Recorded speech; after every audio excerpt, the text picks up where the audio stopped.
I'll walk you through the step-by-step process of bringing your designs to life using Canva's animation tools. To get started, open Canva and create a new design. You can choose from preset dimensions, like Instagram posts or presentations, or set a custom size based on your needs. Once your canvas is ready, it's time to add the elements.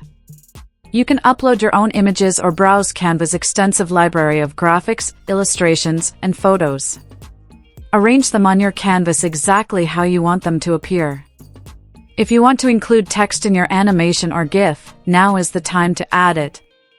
Canva makes it simple to style your text with a variety of fonts, colors, and effects to match your brand or creative vision.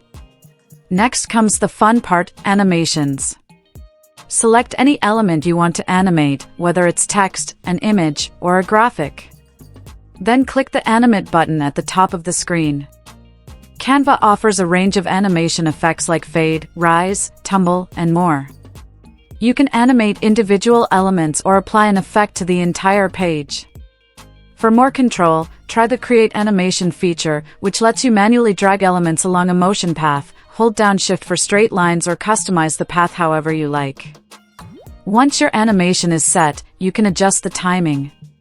This lets you control how long each animation runs and how quickly elements move. For GIFs, a shorter duration often works best to keep the animation snappy and looping smoothly. Before downloading, always hit the preview button to see how your final animation or GIF will look.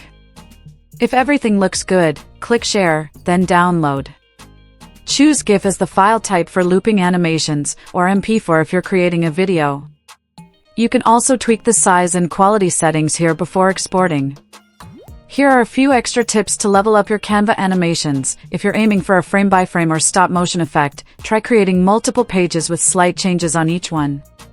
Adding page transitions can help create smoother animations between scenes.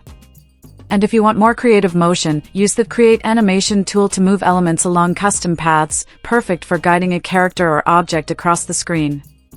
One last thing to keep in mind, Canva GIFs don't support transparent backgrounds. If you need that feature, consider using an external tool like EasyGIF after exporting.